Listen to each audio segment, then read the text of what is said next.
देखिए, why bad habits are hard to break, ये बहुत इंपॉर्टेंट क्वेश्चन है और भगवत गीता 5.14 इसको बहुत इन डेप्थ एनालिसिस के साथ लेके जाता है और एक इल्यूजन दूर करता है कि डूअरशिप होती क्या है, करता कौन है।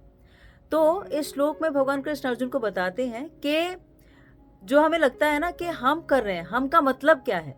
हम का मतलब होता है कि हमारे दो सेल्फ हैं, एक है हमारा हायर सेल्फ और एक है लोअर सेल्फ। हायर सेल्फ यानी हमारी आत्मा, और जो लोअर सेल्फ है वो है हमारी बॉडी, हमारी सेंसेस, हमारी इंटेलिजेंस।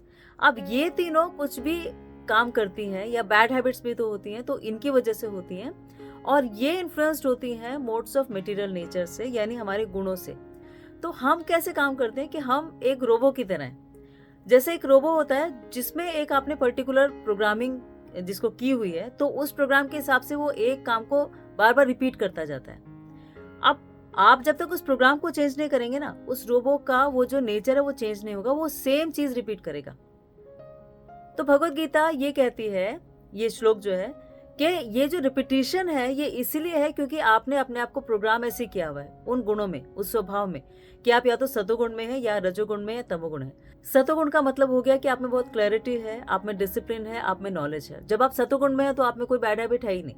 लेकिन जब आप रजोगुण में हैं तो आप में डिजायर्स हैं, आप रेस्टलेस हैं, आप में बहुत अटैचमेंट है।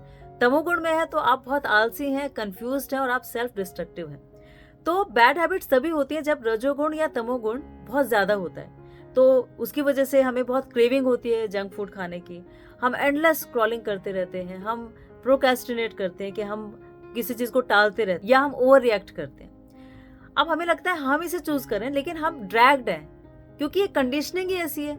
और कंडीशनिंग हमारी आज की नहीं है, कंडीशनिंग है बचपन में जैसा हमने देखा वैसा हमारा स्वभाव बन गया, या हमारे पास्ट लाइफ एक्सपीरियंसेस ऐसे थे। अब एक तो ये हमें इस गिल्ट से निकाल देता है कि हम कर रहे हैं, लेकिन साथ ही साथ हमें एक्सक्यूज भी नहीं दे देता कि हम तो कर नहीं रहे, गुण कर रहे हैं, तो हमें डरने की कोई जरूरत नहीं है या हमें गिल्टी फील करने की क्या जरूरत है। तो बेशक हमें गिल्ट नहीं होना चाहिए, लेकिन फिर भी हमें ये रिस्पॉन्सिबिलिटी लेनी चाहिए कि हम कैसे अपने स्वभाव को रीप्रोग्राम कर लें। तो स्पिरिचुअलिटी हमें उसी स्वभाव को चेंज करने में हेल्प करती है। कैसे? कि हमें बताती है कि गुड एसोसिएशन जरूरी है, हमें सात्विक फूड लेना चाहिए, हमारा लाइफस्टाइल ठीक होना चाहिए, हेल्दी होना चाहिए, हमें मेडिटेशन करना ज़रूरी है, या हम मंत्रा चैंटिंग करते हैं उससे हेल्प मिलती है, या हम स्क्रिप्चर्स पढ़ते हैं तो हम चेंज हो सकते हैं। तो जैसे उस रोबो को रीप्रोग्राम करना पड़ता है ना, ऐसे स्पिरिचुअलिटी ये रीप्रोग्रामिंग है, उस कोड को चेंज करने के लिए है। और जैसे वो कोड चेंज होता है वैसे हमारी बैड हैबिट्स खत्म हो जाती हैं।